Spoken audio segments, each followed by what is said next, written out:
Hello everyone, thanks so much for joining us in this series. I hope you're really getting a lot out of what we put together for you.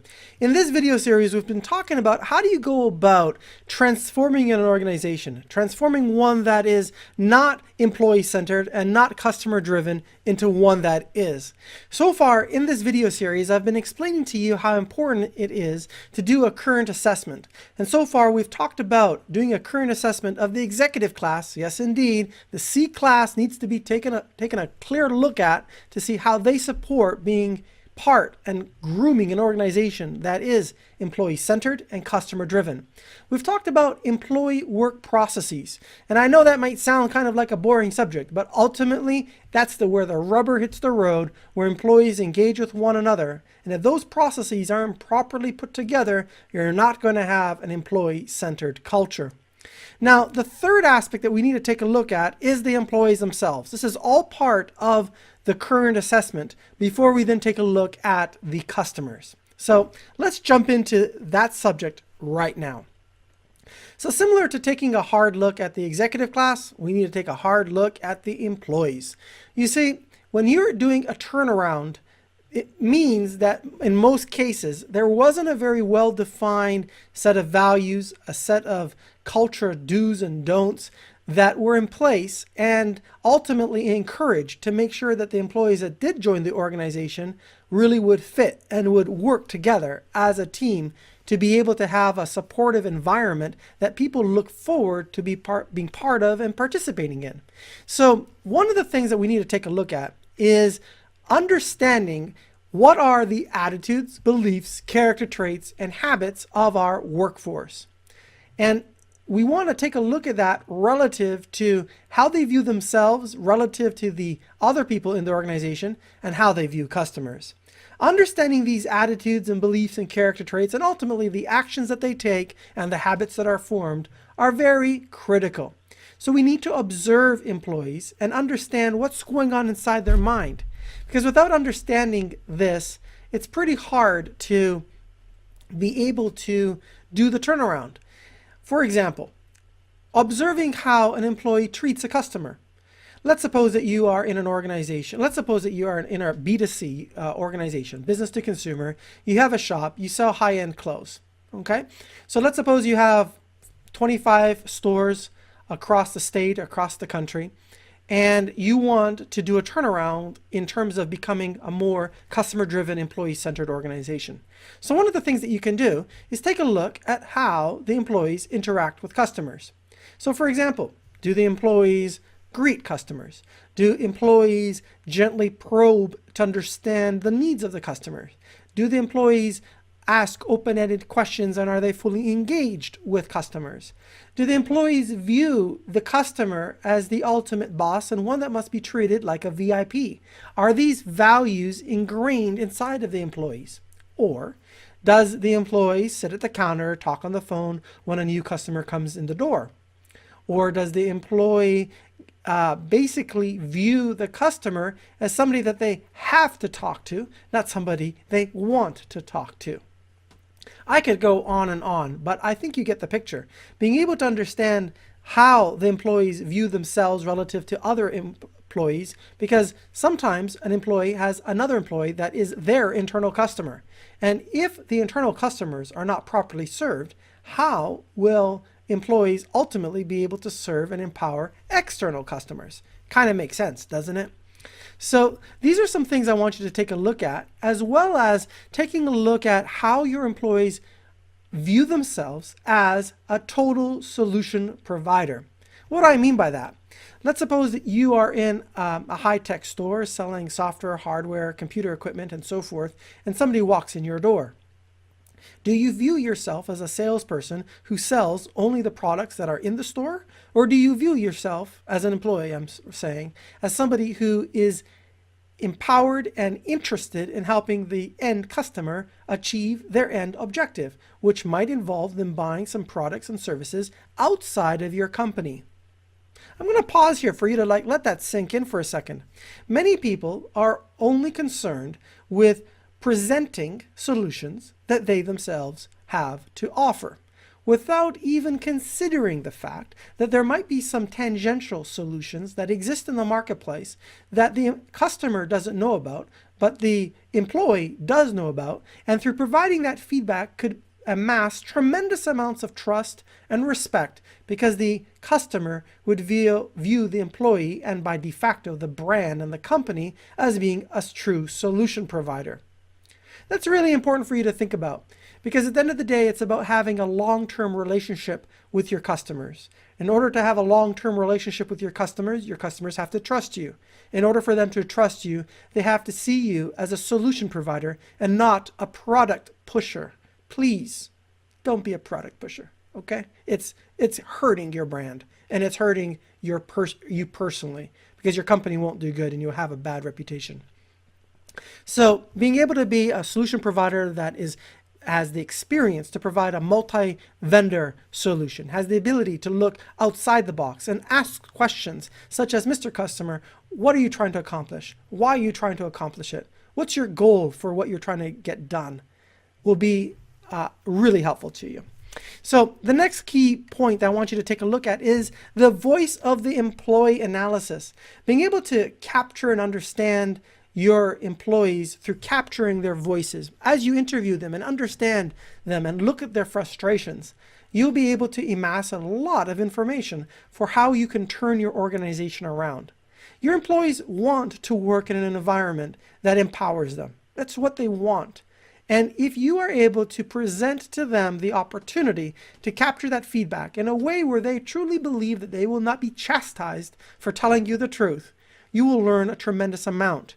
Now, of course, keep the identity private, but capture the words, capture the emotion of your employees, and make it so that you can share that across your organization in terms of the management, so they can understand really what some of the key pain points are to get resolved. Now, earlier on, we had talked about moments of judgment in terms of moments of indifference, fantastic moments, moments of pain. Well, this applies both externally and internally. The more that you can understand the key frustration points that are eliminating the opportunity for employees to serve each other and serve customers in a way that it moves the business forward, the more these things exist, the more you're falling behind, because there are companies right now in your field that are actively pursuing what I'm talking about. And if you don't pursue these ideas, you will be left behind, and your employees will leave you and go to the companies that are actively engaging with them. This is one of the #1 priorities globally. And I have a special report that I'm going to be sharing on this subject pretty soon, and I think you're going to find it very interesting. So when you're taking a look at employees, one of the key things you want to take a look at is friction points. And I want you to consider, how is data being utilized in your organization? And are you limiting data to your employees based on company policies that are not serving you? Let me give you an example. Let's suppose that you have a team of individuals that are involved in supporting the sale of a relatively large business-to-business solution that involves various technologies and so forth.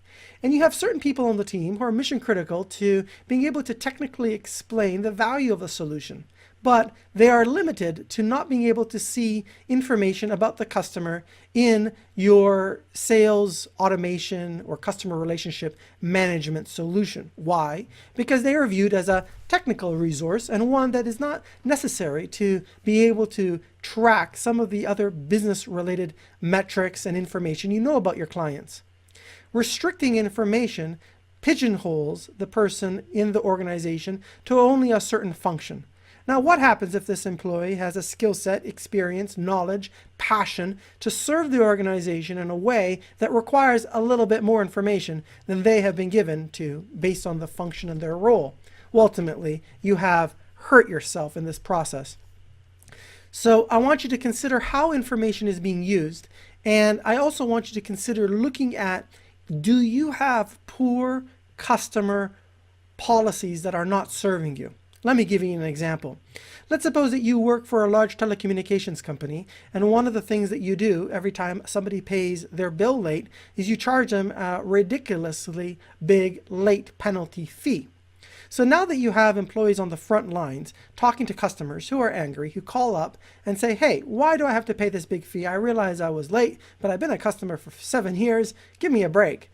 And the more you put your employees in a position to have to capture these, what I call negative profits, bad profits, profits that are not helping you in the organization, the more you hurt yourself in 2 ways. First, your employees are put in a difficult position and will resent you as a management team for putting them in this position. Number 2, your customers will hate that you're extorting money out of them for what they believe to be relatively innocent infractions. Now, I'm not suggesting that you should allow your customers to pay you late. What I am suggesting is you should take a look at all of the different negative policies that you have that put your employees in a bad situation vis-a-vis your customers, and ultimately put your customers in a bad situation vis-a-vis your brand. And rethink that, because it's not helping anyone, and you shouldn't be profiting through negative policies with your customers, because that's not the way to build a strong brand in the marketplace that is truly customer driven and employee centered. All right, let's move on and talk about cultural tools. In an organization, to have a strong culture, it doesn't just happen by accident. So there are certain aspects that we can think about. And I learned a lot of this by studying Zappos and Tony Hsieh. He has a lot of great things to say, and I highly recommend that you take a look at some of his books and some of his works, and even get the cultural book from Zappos. I ordered it, and it's a great example, which I'm going to talk about later on in this video. So first of all, when we think about tools that can support a culture, there's a few things that I want you to consider. First of all, it's your story. Where did the organization come from? How did it get started? How did it grow? How did it develop? Where are you headed moving forward? In order for you to have new and existing employees to rally around a brand and an identity, you have to create that identity. That identity has a history, has a story, has ups, has downs. And the more that you can make sure that everybody understands what that identity is, as well as where that identity came from, the more that you'll be able to cultivate a culture that is homogeneous. Very, very, very important. Another key aspect that I've talked about earlier on in this video series, but I want to emphasize it here, is that your organization must stand for something. You cannot just be an organization that does a lot of lip service and talk about things like being customer first and employee centered and integrity and we work at the speed of light and all kinds of stuff like that. What you need to have is real values that have been collaboratively put together and documented across an organization. Now, I'm not suggesting that every single employee in the company sit down and get together on a big conference call to get this done. What I am suggesting is that you do have representation across the organization who in turn works with sub-teams and other sub-teams to bubble up and pull together and brainstorm the key values that an organization has, then to categorize those values and move some of the sub-values into the key value categories, and ultimately come up with what the key values the organization has and further validate that with your organization. Why is this important? If employees are not part of the process of constructing the values that the organization has, how can you realistically expect the employees to want to live up to those values? You can't, can you? In addition to this, having the employees be part of the vision of the organization is an important part. I'm not suggesting that the leadership should just let the employees decide where the company is going to go altogether. But I am suggesting that they need to be part of the process if you expect to have them follow the vision. So we've talked a little bit about story and the history of the organization. We've talked a little bit about the importance of values in the organization. I want to talk to you now about role models and having a spokesperson in your organization. Every organization needs to have key role models at different levels of the organization that employees can look to for guidance, inspiration, motivation, as well as role models external to the company who interact with the press, the analyst community, key business partners. You want to have a role model in your organization that when an employee sees that role model doing what they do outside of the organization, they can say, oh, He works for XYZ company. She does this in our company, and I'm proud to be part of that company. You need to have this in order for you to be able to ultimately pull together a culture that is supportive of each other and gels together.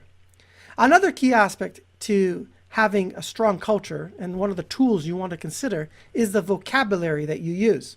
Yes, words are important. Let me say that and put an exclamation mark behind that phrase. Words are important. Let me give you an example. In some organizations, customers are called guests. They're called members. And in some organizations, employees are called cast members and associates. Do you know where the term cast member comes from? Let me give you a hint. Mickey Mouse. That's right. Walt Disney Resorts calls every single employee a cast member. Now let me ask you, what does the term cast member bring to your mind when I say it? Well, cast member means that you're a member of a cast. Okay, when is a cast member typically used? In the theater, where everybody has a role to play to produce a show, which is the greatest show on earth. Are you with me on this? So, do you see how the use of the word cast member is able to communicate that every employee has a role to play and plays synergistically and in harmony with everyone else, just like in an orchestra, to create an experience, a show that the end customer can appreciate? Isn't that much more powerful than saying an employee? Or if we say the word guests as referring to customers, how do you treat a guest when a guest comes to your home? Chances are you treat your guest with a lot of respect. You've invited them to your home. You go to the door to greet them to come into your home. You make sure that they're comfortable. You maybe offer them a drink. They sit down. You talk with them, get to know them. You make sure that they are comfortable, that they are at ease, and that they are enjoying themselves. That's how you treat a guest. And as you progress in your conversations, you're very attentive, respectful, and when the conversation is over, you walk them to the door, you bid them a fond farewell, and you perhaps follow up with them afterwards and say, it was really great seeing you. Why don't we do this with customers? Some companies do, and they're the ones that stand out because they are doing a little bit more than the rest of the companies out there and creating these fantastic moments which are memorable. And that's what I want you to do. So when we come back to cultural tools, being able to look at the vocabulary that we use is very, very important. What's the vocabulary that you use? That's a key point I want you to consider. Now here's the next topic, mantra. What's the mantra of your organization? Every organization must have a mantra. A mantra is a short phrase that allows everybody to lock into the mindset of what the values and the purpose of the organization is, so that it's very easy to transfer this mindset across employees. Let me give you an example. When you go to the Ritz-Carlton, as you probably have heard from other famous examples using the Ritz-Carlton, they are ladies and gentlemen who are serving ladies and gentlemen. That's their mantra. And at the beginning of every workday and every shift, they have a group meeting and they remind each other of that while they tell hero stories, which is something I'm going to talk about in a second. So let me ask you, what is your mantra? Zappos is delivering happiness. 2 words, delivering happiness. And as long as employees give a solid and an honest effort to live up to these statements, the company seems to do pretty good.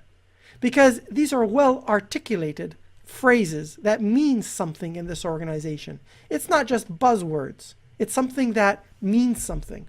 So I want you to develop a mantra, and this mantra should encapsulate everything that your company's about in terms of your values and your mission and where you're headed, and make it nice and simple so somebody can repeat it and pass it on to the next guy on the line so they can repeat it, get themselves in the right mindset, and then execute against it working with customers.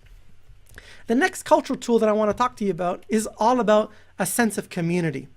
You can't have an employee-centered organization in the absence of a community. It's a community of like-minded individuals who come together for a like-minded purpose to work with each other to help their customers excel and solve the problems that they have. And ultimately, this community needs to be nurtured and grown, where trust is built and fostered, so that individuals learn that they can count on each other, that they can depend on each other, that they can act like a real team that is synergistic and not a team of people who, it's not a real team, a group of people who are just really in it to advance their own specific agendas. So building a community is really important, and this will really help you during crunch time. When you're about to launch a new product, you're about to do something during your process to deliver value in the marketplace that requires people to go above and beyond. If you have that community in place, people will come together to pull the weight so that no one member of the team is left shouldering the whole burden of the project. Very, very important. Now, as you think about these different things I'm talking about, it's important that you defend the culture in your organization. You have to defend it, because there are going to be people who from time to time are out of line. They don't really understand the culture or the community. They're maybe new to the organization. And just like a pack of dogs, in an example, will correct each other when a younger pup maybe does something wrong, to use this expression, you need to be able to protect the culture in your organization, self-monitor it, to know what's right and what's wrong, and defend it, because it's what makes your job environment special. So another key point I want to talk to you about is really, how do you go about doing some of this stuff I'm talking about here?